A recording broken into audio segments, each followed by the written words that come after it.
দেখেছি আগে নির্বাচনে লাগতো টাকার নোট, শুনেছি আগে নির্বাচনে লাগতো টাকার নোট, দেখেছি আমি ভোট করিতে লাগেনি কোনো ভোট।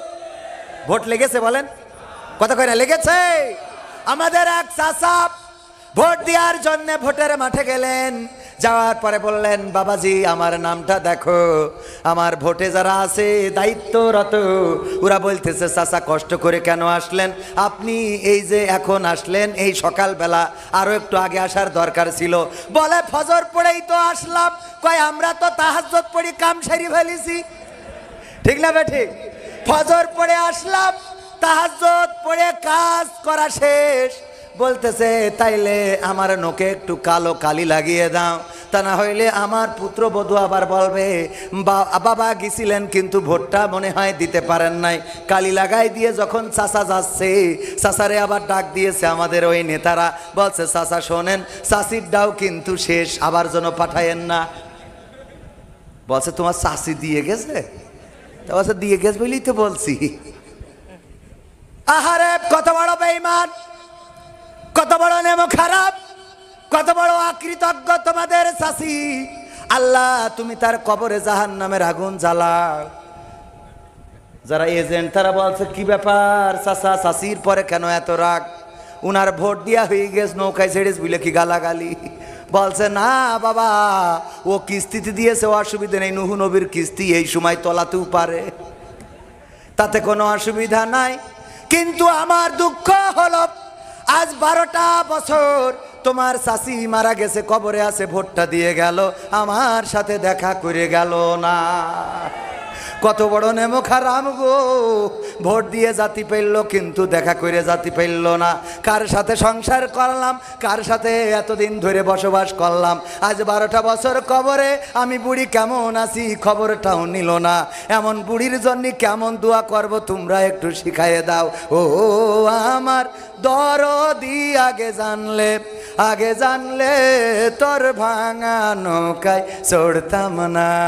ও আমার দরদি আগে জানলে, আগে জানলে তোর ভাঙা নৌকায় চড়তাম না, ভাঙা নৌকায় চড়তাম না, আর এই বিপদে পড়তাম না। ওরে মায়েরে মুরে বর্ডারে পাঠাইছে, দেখার লোক তো পাইলাম না। আগে জানলে, আগে জানলে এই তার কাটাই ধরা খাইতাম না। ঠিক না বেঠে ভাইয়েরা আমার? ও আমি তো গান গাচ্ছিলাম, এত ওয়াজ করলে হবে? শুনেছি আগে নির্বাচনে লাগতো টাকার নোট, দেখেছি আমি ভোট করিতে লাগেনি কোনো ভোট। ভোটের আগে পাশ হয়েছে মন্ত্রী মিনিস্টার, লাগেনি মিছিল, লাগেনি মিটিং, লাগেনি তো পোস্টার। নির্বাচন কমিশন ছিল ইন্ডিয়ান গণতন্ত্র। কেমন গণতন্ত্র ছিল, কেমন গণতন্ত্র, গণতন্ত্রের আড়ালে ছিল রয়ের ষড়যন্ত্র। কেমন গণতন্ত্র ছিল, কেমন গণতন্ত্র, গণতন্ত্রের আড়ালে ছিল দাদার ষড়যন্ত্র। বিরোধী দল যারা সংসদে ছিল তারা ছিল পোষা ময়না, দেশ জলে পুড়ে হয়েছে ছাই তবুও তো কিছু কয় না।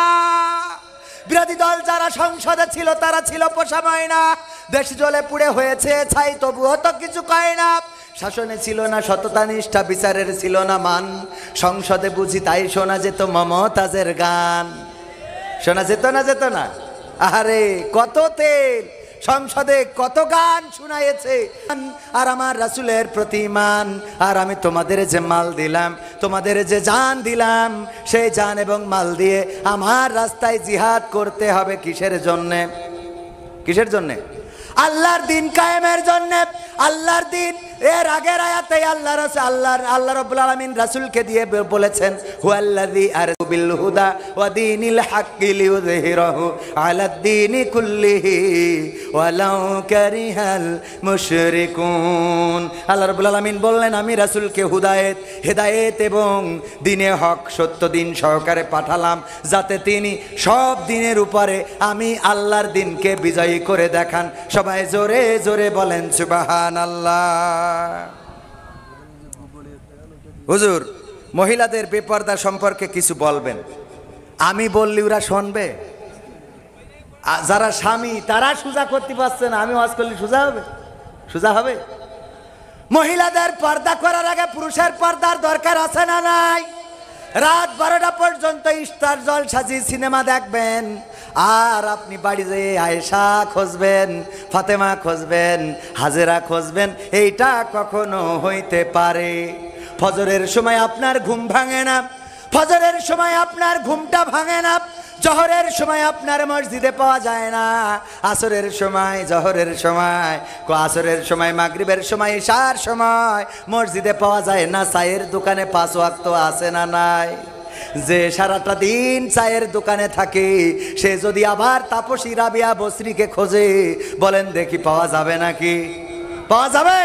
সুতরাং আপনি আগে নামাজি হন, আপনি আগে পর্দানশীল হন, আপনি আগে নিজের চরিত্র হেফাজত করেন, নিজের চোখটাকে হেফাজত করেন, আপনার স্ত্রীও দেখবেন অটোমেটিক ভালো হয়ে গেছি।